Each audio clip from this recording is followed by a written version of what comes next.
In one moment, you're trying to win a football game, but suddenly... Bobby Ross, the coach, the head coaches out there. He was hit down low. These are the 10 moments when NFL players nearly died. Starting with Myles Garrett, where he almost died from an addiction. Myles Garrett loves to drive fast. In fact, dude got pulled over 6 times for speeding. But the cost of the tickets were just chump change to him. So he just drove faster. One time, he was driving 120. He was addicted to driving so fast, cops didn't even try to catch him anymore. Especially one afternoon, where he was taking a joyride in his new Porsche 911 Turbo S, flying down the Ohio highway like he was Franklin from GTA. His life changed forever. We just got here. They came flying over the hill in the Porsche.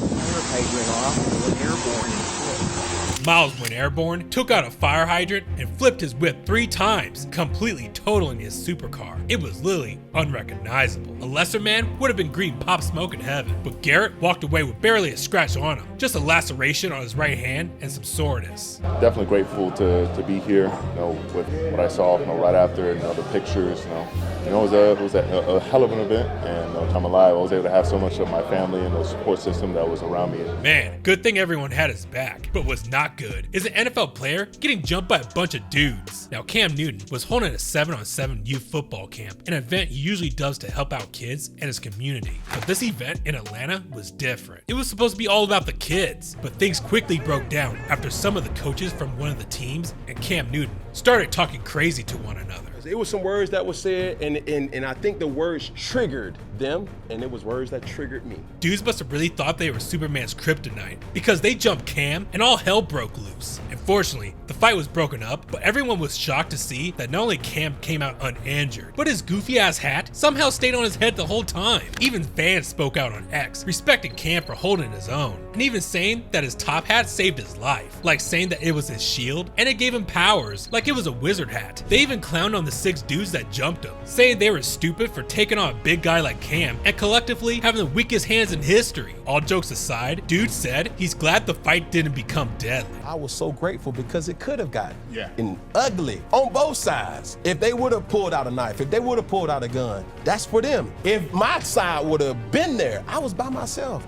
I was triggered. And that was the thing now where even when I have these conversations with my girl, she said, Cam, like, you got kids. You got 8 kids. What I'm gonna do if you gone? Right. You get knocked in a coma. What's your family gonna do? So these are things that I think about myself, and I'm saying to myself, I mean too much to too many people. Yes. If you put it that way, dude was lucky, especially since he was thinking about his family. But who wasn't as lucky as Cam's hat was Tyreek Hill, who almost lost his entire family. When Cheetah got to Miami in 2022, he bought a 9,000 square foot palace for his whole family to live in, complete with a home cinema, arcade, and a Shark Tank in it. However, one day while Tyreek was at practice, he got a phone call that changed his life. There's a fire!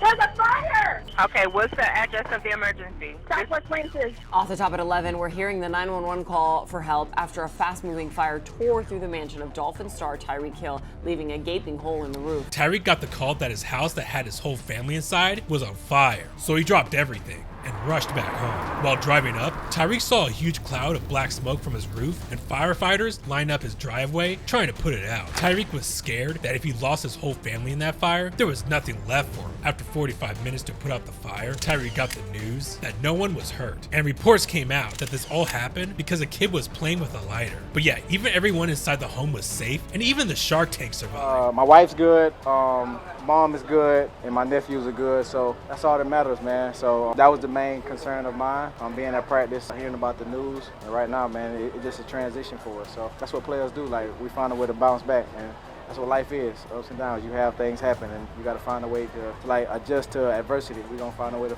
face it, and that's what we're doing now. But Tyreek felt so bad putting the Sharks in danger like that, so he set them free. But little did he know, one NFL legend was in the water and nearly got killed. Pro Football Hall of Famer and former Buccaneer Warren Sapp has been accused of being as mean as a shark at times. Well, he met his match while diving for lobsters in the Keys yesterday. And Warren Sapp liked to be out in the water doing crazy like a real Florida man, such as prize fishing, snorkeling among the alligators, and even hunting in the swamp.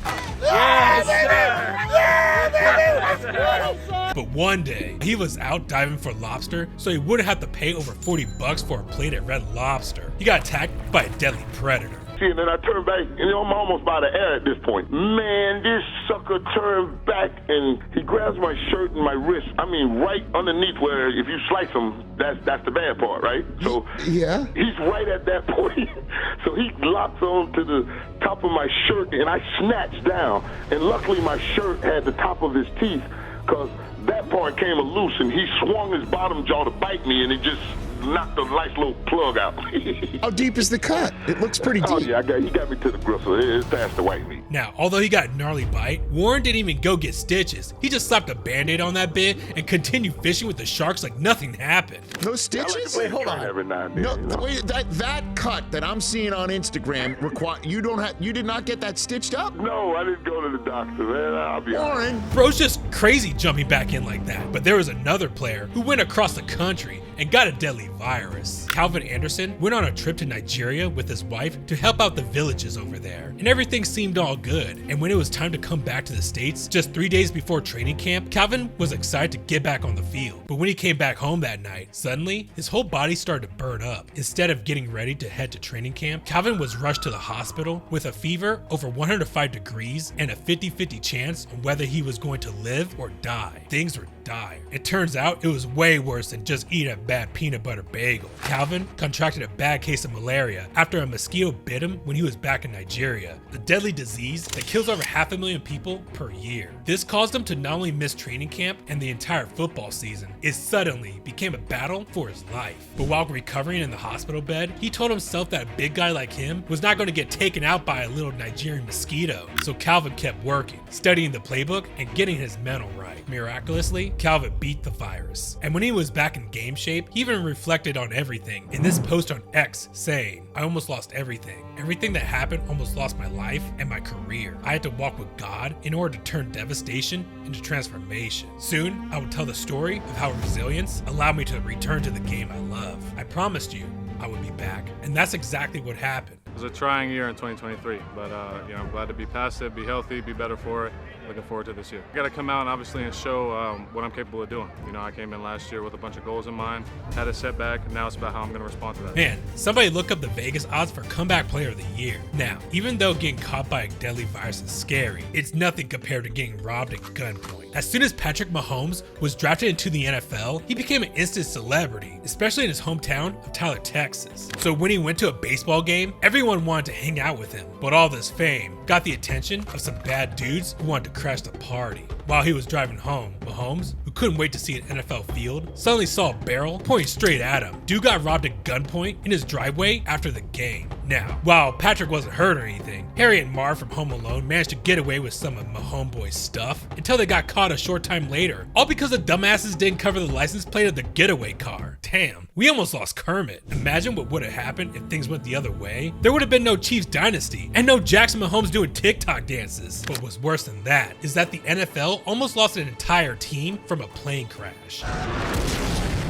On Christmas Eve, the Bengals were just flying back home after securing a dub in a game against New England until the plane ride got rougher than a roided up bodybuilder. So that's when one of the players peeked out the plane's window, and it turns out one of the engines failed while the whole team was in the air. That's when everyone started to freak out, thinking that they were gonna die. But in some miracle, the plane made an emergency landing before going into a tailspin and taking out the entire team. Everyone was okay, but the team had to switch planes and wait more than an hour for the new wings to arrive, like they were flying economy. But man, that was a close one, because there was one player who actually got himself blown up. While vibing at a 4th of July cookout with his family and friends, Jason Pierre-Paul and his boy decided to get lit. So they grabbed some of the last remaining bottle rockets and other fireworks they bought and tried to light them all at the same time. Once, twice, but the wind kept blowing out the lighter 3 times. And finally on a 7th try,